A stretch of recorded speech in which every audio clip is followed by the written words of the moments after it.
नमस्कार. रेडिओ विश्वास 90.8 community radio, तुमचं जगणं तुमचा आवाज. श्रोते हो, जाणता हृदय आहे या कार्यक्रमामध्ये श्री साईबाबा हार्ट इन्स्टिट्यूट आणि रिसर्च सेंटरचे प्रख्यात हृदयरोग तज्ज्ञ डॉक्टर अनिरुद्ध धर्माधिकारी आजही आपल्याकडे आहेत. डॉक्टर साहेब, खूप खूप स्वागत आहे तुमचं रेडिओ विश्वासवर. नमस्कार हरिभाऊ. नमस्कार नाशिककरांनो. डॉक्टर साहेब, आपण जाणता हृदय हे हृदयाला जाणून घेतो आहोत आणि त्याच्या बरोबर अनेक गोष्टी जोडल्या गेलेल्या आहेत. आपण मागच्या भागामध्ये आहार विहार याच्याबद्दल बोललो आणि त्यांनी आपण कसं हृदयरोगाला व्यवस्थित ठेवू शकतो आपल्या हृदयाला हे आपण जाणून घेतलं. पण आहार विहार याच्या बरोबरच व्यायाम पण महत्वाचा आहे. नक्कीच. आणि त्याबद्दल ना खूप गैरसमज लोकांमध्ये आहे. काय सांगाल? बरोबर. व्यायाम हा हृदयासाठी खूप महत्वाचा आहे, कारण तो केवळ आपली शारीरिक क्षमताच वाढवतो असं नाही, म्हणजे स्नायूंची क्षमताच वाढवतो असं नाही, किंवा डौलदारपणा शरीराचा, उठावदारपणा. तर एकूणच व्यायाम केल्यामुळे हृदयाला सुद्धा व्यायाम होतो. कारण जेव्हा आपण व्यायाम करतो तेव्हा आपल्या स्नायूंचा चयापचय वाढतो, म्हणजे मेटाबॉलिझम वाढतं, आणि ते स्नायूंची जी अतिरिक्त प्राणवायूची आणि इतर पोषक द्रव्यांची गरज असते ती गरज पूर्ण करण्याचं काम हृदयाचं असतं. म्हणजे पर्यायाने तो ताण हृदयावरच पडतो. आपण व्यायाम करताना आपल्या हृदयाच्या ठोक्यांची गती वाढते, ब्लड प्रेशर थोडंसं वाढतं. ते याचसाठी की व्यायाम करणाऱ्या स्नायूंना अधिक रक्ताचा पुरवठा व्हावा म्हणून. आपण ऐकून असतो की व्यायाम करताना एका ठराविक ठोक्यांची गती आपण जर अचीव केली आणि ती मेंटेन केली तर तो व्यायाम जास्त प्रभावी ठरतो आणि वजन कमी करण्यासाठी जास्त उपयुक्त ठरतो. ते तर आपण परत बघणारच आहोत. पण त्याआधी व्यायामाचे प्रकार काय ते आपण लक्षात घेऊया. व्यायाम दोन प्रकारचे असतात, एक एरोबिक एक्झरसाइजेस आणि दुसरा अनएरोबिक एक्झरसाइजेस. त्याची उदाहरणं देऊन मी सांगतो काय फरक येते. एरोबिक एक्झरसाइजेसमध्ये चालणं, धावणं, दोरी उड्या मारणं, पोहणं, सायकल चालवणं, कवायतींचा व्यायाम करणं, अशा प्रकारचे व्यायाम असतात की ज्याच्यात रेझिस्टन्स कमी असतो आणि रिपिटिशन्स जास्त असतात. या उलट अनएरोबिक एक्झरसाइजेस म्हणजे जोर, बैठका, पुशअप्स, पुलअप्स, वेटलिफ्टिंग, हे अनएरोबिक एक्झरसाइजेसचे प्रकार असतात ज्याच्यात रेझिस्टन्स जास्त असतो. जे आपण 10 किलो, 20 किलो, 50 किलो वेटलिफ्टिंग करतो, आर्म कर्ल्स करतो, किंवा बेंच प्रेस करतो, किंवा डेडलिफ्ट करतो, हे जास्तीत जास्त 2, 3, 4 मिनिटं करू शकतो आपण. या उलट चालणं, धावणं जे आहे ते आपण काही मिनिटं, काही तास करू शकतो. तर हे दोन प्रमुख व्यायाम प्रकार झाले. मग दोन्हींचं महत्त्व काय आहे आणि दोन्हींचं प्रमाण किती असावं हे सुद्धा आपण लक्षात घ्यायला हवं. आपण जेव्हा व्यायाम करतो, जर सरासरी 1 तास व्यायाम करत असू तर त्यातले 45 मिनिटं एरोबिक एक्झरसाइजेस आणि 15 मिनिटं अनएरोबिक एक्झरसाइजेस करायचे. म्हणजेच 45 मिनिटं चालणं, धावणं, पोहणं, सायकल चालवणं, दोरी उड्या मारणं किंवा इतर कवायतींचे व्यायाम करणं, आणि त्यानंतर 15 मिनिटं वेटलिफ्टिंग, जोर बैठका, पुशअप्स, पुलअप्स या गोष्टी करणं. आता दोन्हीचे फायदे कसे असतात. एरोबिक एक्झरसाइजेसमध्ये आपल्या हृदयाच्या ठोक्यांची गती वाढते आणि आपण एक ठराविक वेगाने चालत राहिलो किंवा धावत राहिलो तर ठोक्यांची गती साधारण त्या लेवलला मेंटेन होते. हा हृदयाला एक प्रकारचा व्यायाम असतो. त्याने रक्ताभिसरणाला चालना मिळते, ही सगळ्यात महत्त्वाची गोष्ट असते. रक्ताभिसरण जर अधिक चांगल्या प्रकारे झालं तर आपली रोगप्रतिकार शक्ती वाढते. म्हणजे ज्या पांढऱ्या पेशी ज्या कुठल्याही रोगाला प्रतिबंध करतात, विशेषतः साथीजन्य रोग जे म्हणतो आपण, इन्फेक्शियस डिसीजेस, जसं कोविड होतं, डेंग्यू आहे, मलेरिया आहे, किंवा साधा सर्दी खोकला आहे. पांढऱ्या पेशींना सैनिक म्हटलं जातं. अगदी बरोबर. तर हे सैनिक काय असतं, जर तुमचं रक्ताभिसरण मंदावलेलं असेल तर हे सैनिक झोपी गेलेले असतात. ते रक्तवाहिनीच्या भिंतीचा आडोसा घेऊन झोपी गेलेले असतात. जर तुम्ही सायकलिंग केलं किंवा धावले रक्ताभिसरणाला तेजी आली तर मग त्यांची झोपमोड होते आणि ते सर्क्युलेशनमध्ये किंवा रक्ताभिसरणात येतात आणि मग ते आपलं काम करतात. त्यामुळे पांढऱ्या पेशींना चालना देण्यासाठी एरोबिक एक्सरसाइजेस खूप महत्त्वाचे असतात. तसंच मी सुरुवातीला सांगितलं होतं की कोलेस्ट्रॉल आणि ट्रायग्लिसराईड हे काही प्रमाणात रक्तातला गाळ असतो. जर पाण्याचा प्रवाह मंद असेल तर गाळ साठण्याची प्रक्रिया जास्त वेगाने होते. तेच जर पाणी जास्त प्रवाही असेल तर पाईपलाईनमध्ये गाळ कमी प्रमाणात साचतो. तसंच आपल्या रक्तवाहिन्यांमध्ये होतं. जर रक्तप्रवाहाचा वेग आणि फोर्स जास्त असेल तर रक्तात कोलेस्ट्रॉल, कॅल्शियम, ट्रायग्लिसराईड हे रक्तवाहिनीच्या भिंतींवर साचण्याची गती किंवा त्याचं प्रमाण कमी होत जातं. एकूणच काय तर ज्या गोष्टींमुळे ब्लॉकेजेस होतात त्या गोष्टी रक्तवाहिनीवर साचण्याला त्यामुळे प्रतिबंध केला जातो. हे एरोबिक एक्सरसाइजेसचं महत्व. डॉक्टर, काही लोक म्हणतात की मी फक्त चालतो, माझ्यासाठी तेवढं भरपूर आहे. चालणं चांगलं आहे याबद्दल काहीच वाद नाही. पण जसं मी म्हटलं की संपूर्ण शरीराला व्यायाम व्हायचा असेल, चालण्याने आपल्या फुफ्फुसांची क्षमता वाढते, आपल्या हृदयाला व्यायाम मिळतो, हृदयाची क्षमता वाढते, आपल्या पायांना व्यायाम होतो. पण जे आपण अप्पर बॉडी म्हणतो, दोन्ही हात, छातीचे स्नायू, पाठ यांना व्यायाम होत नाही. या उलट सायकलिंगमध्ये जवळपास सर्व स्नायूंना व्यायाम होतो. कारण आपण सायकलचा हँडल पकडतो, सायकल चालवताना त्याचबरोबर पायडल मारताना पायाचा वापर होतो, किंवा स्विमिंगमध्ये आपल्या पायांबरोबरच कमरेचा, छातीच्या स्नायूंचा, खांदे, हात सर्व शरीराच्या स्नायूंचा व्यायाम होतो. त्यामुळे स्विमिंग हा व्यायामांचा राजा म्हटला जातो. चालणं हे चांगलं आहे याबद्दल काहीच शंका नाही, पण त्याच्यात संपूर्ण शरीराचा व्यायाम होत नाही. मग चालल्यानंतर काही प्रमाणात कवायतींचा व्यायाम करणं, सूर्यनमस्कार करणं, जोर बैठका करणं, हे जर आपण त्याला जोडलं तर मग परिपूर्ण व्यायाम होऊ शकतो. डॉक्टर, सतत नेहमी म्हणजे वर्षभर एकच प्रकारचा व्यायाम करू नये असं काही आहे का? नाही, असं काही नाहीये. पण अर्थातच प्रत्येक व्यायाम प्रकारामध्ये शरीरातल्या वेगवेगळ्या स्नायूंचा व्यायाम होतो. त्यामुळे एकच व्यायाम प्रकार सलग करण्यापेक्षा आपण दररोज, आता तुम्ही ट्रायथलॉन ऐकलं असेल की ज्याच्यात आधी पोहणं, त्यानंतर सायकल चालवणं आणि त्यानंतर धावणं, हे तिन्ही व्यायाम प्रकार समाविष्ट असतात. यात शरीरातल्या सर्व स्नायूंचा व्यायाम होतो. त्यामुळे ट्रायथलॉन जरी अगदी रोज नाही केलं तर एखाद दिवशी स्विमिंग आणि सायकलिंग करायचं, एखाद दिवशी स्विमिंग आणि रनिंग करायचं, एखाद दिवशी सायकलिंग आणि रनिंग करायचं, किंवा आठवड्यातले 2 दिवस सायकलिंग, 2 दिवस स्विमिंग, 2 दिवस रनिंग, असं जर आपण करत राहिलो तर शरीरातल्या सगळ्या स्नायूंना व्यायाम होतो. व्यायाम शरीराला चांगला असतो, कुठल्याही प्रकारचा व्यायाम केला तरी चांगला असतो, हे मान्य आहे. पण ते फक्त रक्ताभिसरणासाठी. जर आपल्या शरीराला सगळ्या स्नायूंना व्यायाम द्यायचा असेल तर मग वेगवेगळ्या प्रकारचे व्यायाम प्रकार करायला पाहिजे. उदाहरणार्थ जिने चढणं हा एक खूप चांगला व्यायाम आहे. दोरी उड्या मारणं हा एक चांगला व्यायाम आहे. या दोन्ही व्यायामांचं महत्व यासाठी की आपण गुरुत्वाकर्षणाच्या विरुद्ध जातो. आपण जिने चढतो तेव्हा पाय उचलतो, शरीराचा पूर्ण भार पायावर पडतो आणि मग आपण पुढची पायरी चढतो. तसंच दोरी उड्यांमध्ये आहे. आणि ज्या लोकांचं वजन जास्त आहे आणि ज्यांना वजन लवकर कमी करायचं आहे त्या लोकांसाठी हे 2 व्यायाम प्रकार सर्वश्रेष्ठ आहेत, की जिने चढणं आणि दोरी उड्या मारणं. आता जिने चढण्याचं मी तुम्हाला सांगतो की आपण उष्मांकाच्या भाषेत जर बोललो तर आपण एक मजला सरासरी 20 पायऱ्यांचा असतो.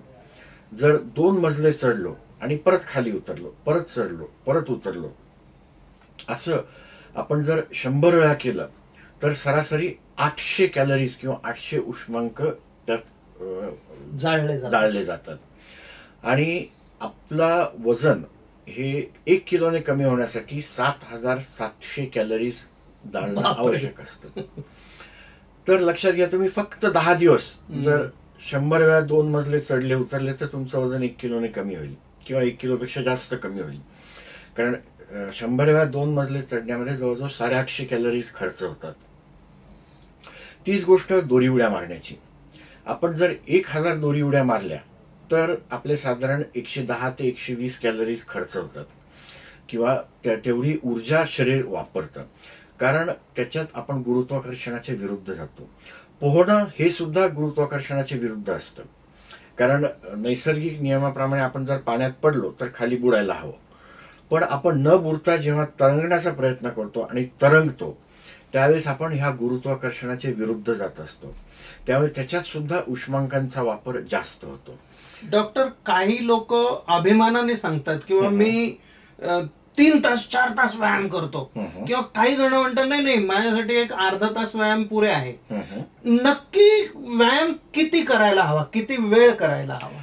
आता व्यायाम किती करायला हवा, कसा करायला हवा हे प्रत्येक व्यक्तीच्या शरीर प्रकृतीवर अवलंबून असतं, वयावर अवलंबून असतं आणि त्याला असलेल्या आजारांवर अवलंबून असतं. जर एखादा हार्ट अटॅक मधून बाहेर आलेला माणूस म्हटला की मला लगेच व्यायाम करायला लागायचं तर ते थोडंसं जड जाईल. किंवा एखादे 70 पार केलेले गृहस्थ म्हटले, अर्थात याला अपवाद असतात, 70 पार केलेले गृहस्थ म्हटले की नाही मला रोज 4 किलोमीटर पोहायचं, तर ते योग्य नाही. पण तेच जर एखादा 25ला युवक असेल, तो म्हटला मी रोज 4 किलोमीटर पोहणार, तर ते शक्य आहे. तर आपल्या वयानुसार, आपल्या शारीरिक क्षमतेनुसार, आपल्याला असलेल्या आजारानुसार आपण व्यायाम प्रकार आणि व्यायामाची वेळ ठरवायला हवी. हे जे एरोबिक एक्सरसाइजेस असतात त्याचा एक फायदा मी तुम्हाला सांगितला की ब्लॉकेजेस कमी व्हायला मदत होते. त्याचा दुसरा महत्वाचा फायदा असा की त्याच्यामुळे रक्तातली साखर कमी होते. आपण जेव्हा चालतो, धावतो, तेव्हा आपण जे उष्मांक खर्च करतो ते उष्मांक कसे भरून निघतात, तर रक्तातली साखर पेशी जास्त प्रमाणात वापरतात, कारण त्यांना भूक लागते, पेशींना भूक लागते की आता काम करायचंय अजून, तर मला तेवढं अन्न हवं. त्यामुळे रक्तातली साखर कमी व्हायला मदत होते. ज्या लोकांना डायबिटीस आहे, बॉर्डरलाईन डायबिटीस आहे, की साखर जेवणानंतरची 160-170 आहे, त्यांनी जर नियमित व्यायाम सुरू केला, दररोज 1 तास चालणं किंवा अर्धा पाऊण तास सायकल चालवणं, तर त्यांची साखर औषध न घेता सुद्धा 140च्या खाली येऊ शकते. त्यामुळे हा दुसरा महत्वाचा फायदा आहे. आणि कोलेस्ट्रॉल ट्रायग्लिसराईड बद्दल मी सांगितलं, जेव्हा आपण व्यायाम करतो तेव्हा ह्या कोलेस्ट्रॉल ट्रायग्लिसराईड मधल्या कॅलरीजचा किंवा उष्मांकांचा सुद्धा वापर होतो. त्यामुळे रक्तातलं कोलेस्ट्रॉल आणि ट्रायग्लिसराईड कमी होण्यासाठी सुद्धा मदत होते. म्हणजे ते जमा होण्यापासून प्रतिबंध केला जातोच रक्ताभिसरण वाढल्यामुळे, पण उष्मांकांचा वापर झाला की कोलेस्ट्रॉल आणि ट्रायग्लिसराईड याचा सुद्धा कॅलरीजसाठी वापर होतो आणि रक्तातलं त्याचं प्रमाण कमी होतं. हे झालं एरोबिक एक्सरसाइजेस बद्दल. त्यानंतर अनएरोबिक एक्सरसाइजेस की ज्याच्यात आपण जास्त वजन उचलतो किंवा जास्त प्रतिकाराविरुद्ध काम करण्याचा प्रयत्न करतो. आपण विचार करा, आपण पुशअप्स करतो की दोन्ही हात जमिनीवर, दोन्ही पाय जमिनीवर टेकवतो आणि मग शरीर पूर्ण उचलण्याचा प्रयत्न करतो. तर याच्यात बळाचा वापर, ताकदीचा वापर जास्त होतो, जो चालण्यामध्ये खूपसा होत नाही. याच्यामुळे स्नायूंची क्षमता वाढते, हळूहळू शरीर पिळदार दिसायला लागतं आणि अर्थातच आपली काम करण्याची ताकद वाढते. एखादा व्यक्ती आहे की जे अचानकपणे काही वजन उचललं किंवा काम केलं की त्याच्या पाठीत उसण भरते. जो व्यक्ती नियमितपणे व्यायाम करतो त्याला हा त्रास होत नाही, कारण त्याच्या स्नायूंचा कार्यक्षमता वाढते आणि अर्थातच ते दिसायला आकर्षक दिसतं. जसं पुशअप्स असतं तसं पुलअप्स असतं. आपण बारला धरून लटकून मग शरीर पूर्ण वरती उचलायचं. याने सुद्धा आपण पूर्ण शरीर गुरुत्वाकर्षणाच्या विरुद्ध उचलतो वरती. त्यामुळे हातांना खूप चांगला व्यायाम होतो, खांद्यांना खूप चांगला व्यायाम होतो आणि ते स्नायू डेव्हलप होण्यासाठी मदत होते. हे सुद्धा शरीराला आवश्यकच असतं. किंवा वेट लिफ्टिंग. आता वेट लिफ्टिंग आणि वेट ट्रेनिंग मध्ये सुद्धा फरक आहे. वेट लिफ्टिंग म्हणजे जास्त वजन कमी वेळा उचलणं, कारण जास्त वजन असेल तर आपण ते खूप वेळा उचलू शकत नाही. समजा जर 10 किलोचं डंबेल घेतलं आपण तर 10, 20, 30 वेळा उचलू, पण तेच जर आपण 5 किलोचं डंबेल घेतलं तर आपण 50 वेळा सुद्धा करू शकतो. तर जे कमी वजन आणि जास्त सायकल्स किंवा रिपिटेशन्स असतात त्याला वेट ट्रेनिंग म्हणतो. आणि वेट लिफ्टिंग म्हणजे जास्त वजन आणि कमी सायकल्स. तर दोन्ही आपापल्या जागी चांगले आहेत. वेट ट्रेनिंगमध्ये सर्क्युलेशन जास्त स्टिम्युलेट होतं, रक्ताभिसरणाला चालना मिळते आणि स्नायू पण पिळदार होतात. जे वयस्कर लोक आहेत, जे नुकतेच आजारातून उठलेले आहेत, त्यांच्यासाठी जास्त वजन न उचलता कमी वजन उचलून व्यायाम केला तर त्यांच्यासाठी हे श्रेयस्कर ठरतं. डॉक्टर, स्त्रिया आणि पुरुष यांच्यामध्ये काही व्यायामात फरक करायला पाहिजे का, किंवा त्यांनी कसा करावा? नाही, स्त्रिया सुद्धा पुरुषांनी इतकाच व्यायाम करू शकतात. आपण जर कुठलाही खेळ प्रकार, मैदानी खेळ बघितला तर स्त्रियांमध्ये सुद्धा चांगली शारीरिक क्षमता असते. पुरुषांपेक्षा मे बी 19-20 फरक असतो. पण जे व्यायाम प्रकार पुरुष करतात ते सर्व व्यायाम प्रकार स्त्रिया करू शकतात. तुम्ही फुटबॉल बघा, हॉकी बघा, 42 किलोमीटर मॅरेथॉन बघा, कुठलाही व्यायाम प्रकार बघा, पोहणं, सायकलिंग, याच्यामध्ये पुरुषांचे जे विश्वविक्रम असतात, स्त्रियांचे विश्वविक्रम त्याच्या जवळपास असतात, काही खूप कमी नसतात. त्यामुळे पुरुषांच्या शारीरिक क्षमते इतकीच स्त्रियांची सुद्धा असते, थोडासा फरक असला तर. त्यामुळे स्त्रियांनी काही कमी ताकदीचे व्यायाम करावे आणि पुरुषांनी जास्त ताकदीचे व्यायाम करावे असं काहीही नाही. पण मग ॲरोबिक किंवा इनॲरोबिक दोन्ही करू शकतात आणि त्याच प्रमाणात करू शकतात. आता आपण मला प्रश्न विचारला होता की किती वेळ करायला पाहिजे, तर आयडियली 1 तास व्यायाम करायला हवा आणि त्यातले मी सांगितल्याप्रमाणे 45 मिनिटं एरोबिक आणि 15 मिनिटं ॲनरोबिक व्यायाम करायला हवेत. त्याने रक्ताभिसरणालाही चालना मिळते आणि स्नायूंची क्षमताही वाढते. हा झाला पहिला 1 तास.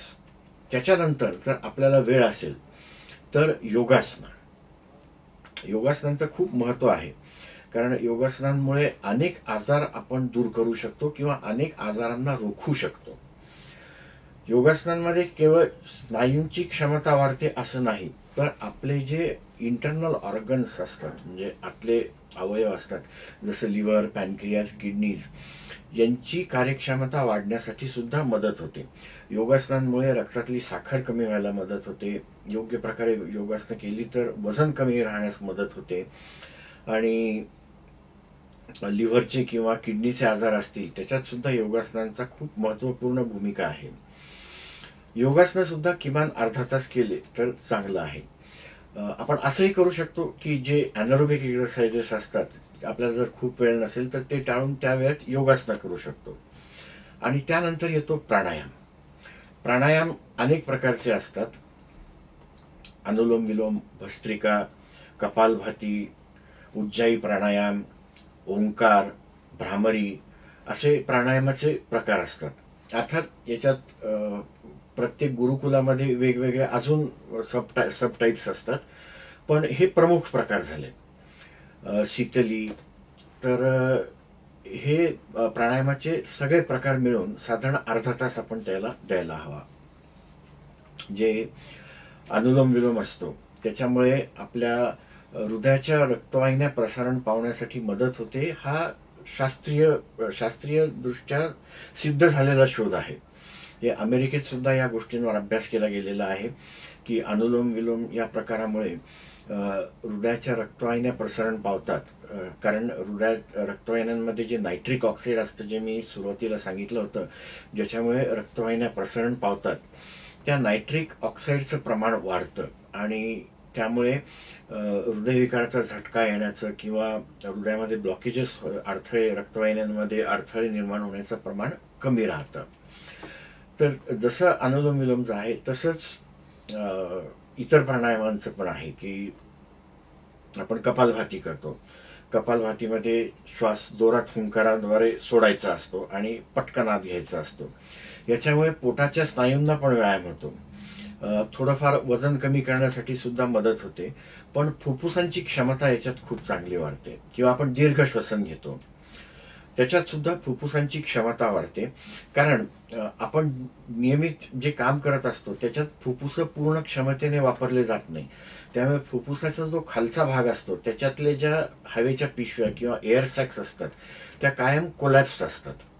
जेव्हा आपण दीर्घ श्वसन करतो तेव्हा त्या खालच्या फुफ्फुसाच्या खालच्या भागातल्या पिशव्या पण उघडल्या जातात आणि त्याच्यातून सुद्धा ऑक्सिजन आणि कार्बन डायऑक्साईड याचं दळणवळण होत असतं. म्हणजे ऑक्सिजन जास्त प्रमाणात शरीरात येतो आणि कार्बन डायऑक्साईड उत्सर्जित केला जातो. ऑक्सिजन जेवढा जास्त प्रमाणात शरीरात येईल तेवढा आपला उत्साह वाढतो, आपली काम करण्याची क्षमता वाढते, आपली मरगळ झटकली जाते, आळस झटकला जातो आणि रक्तात ऑक्सिजनचं प्रमाण वाढलं तर आपोआप हृदयाची कार्यक्षमता सुद्धा वाढते. जसं मी म्हटलं की प्रत्येक गोष्ट शेवटी हृदयाशी निगडीत असते, की आपण कुठलीही व्यायाम घ्या किंवा अन्नपदार्थांच्या गोष्टी घ्या किंवा आजारांच्या गोष्टी घ्या, शेवटी त्या हृदयाशी निगडीत असतात. डॉक्टर, आपण व्यायाम आणि प्राणायाम, योगा याच्याबद्दल बोलतोय. आपण आत्ताच स्त्रिया आणि पुरुष यांच्याबद्दल पण बोललो. पण स्त्रियांच्या बाबतीत एक मोठा प्रश्न असतो, तो MC पाळीमधला. त्या मंथली सर्क्युलेशनच्या काळामध्ये त्यांनी व्यायाम कितपत करणं योग्य आहे? कसं आहे, बऱ्याच वेळेस या पिरियड्समध्ये स्त्रियांना थकवा जास्त येतो, ब्लड लॉस होत असतो आणि शरीरात हार्मोन्समध्ये बदल होत असतात. त्यामुळे कोणाचे पाय दुखतात, पोटात दुखतं, कंबर दुखतं. त्यामुळे त्या पिरियडमध्ये त्यांनी आपल्याला झेपेल एवढा व्यायाम करावा किंवा टाळावा. हे प्रत्येक व्यक्ती ठरवेल की आपल्याला काय शक्य आहे त्या पिरियडमध्ये किंवा काय शक्य नाही ते. त्यामुळे त्याबद्दल असं खूप वेगळं सांगण्यासारखं नाहीये. आणि आजारी असताना, म्हणजे मला ताप येतोय किंवा मला सर्दी झाली, खोकला आलाय, येतोय, अशा वेळेस मी व्यायाम करावा की नाही? अजिबात नाही. कारण आपण जेव्हा आजारी असतो तेव्हा आपल्या शरीराला जास्तीत जास्त आरामाची गरज असते. कारण आराम हे एक प्रकारचं औषध आहे. आपण जर ताप असताना किंवा दुसरा कुठला आजार असताना, उदाहरणार्थ आता कोविड पिरियडमध्ये ज्या व्यक्तींना कोविड झाला होता त्यांनी व्यायाम करणं टाळणं खूप आवश्यक आहे. कारण जर शरीराला पुरेशा प्रमाणात आराम नाही मिळाला आणि त्या दरम्यान आपण श्रम केले तर आपली रोगप्रतिकार शक्ती जेवढी सक्षम असायला हवी तेवढी राहू शकत नाही. कारण आपला शरीरातला रक्ताभिसरण व्यायाम करणाऱ्या स्नायूंकडे वळतं आणि जिथे रोगप्रतिकार करण्याची आवश्यकता असते तिथे मग रक्त कमी पडतं. त्यामुळे मग आजारपणामध्ये व्यायाम टाळावा. डॉक्टर, खूप छान आपला विषय सुरू आहे. माझ्या मनात प्रश्न पण भरपूर आहेत, पण मला वेळ सांगते की थांबायला पाहिजे. हरकत नाही, परत एकदा भेटूया. आपण रेडिओ विश्वासवरती आलात आणि आमच्या श्रोत्यांशी गप्पा मारल्यात. खूप खूप धन्यवाद. धन्यवाद हरिभाऊ, धन्यवाद नाशिककर.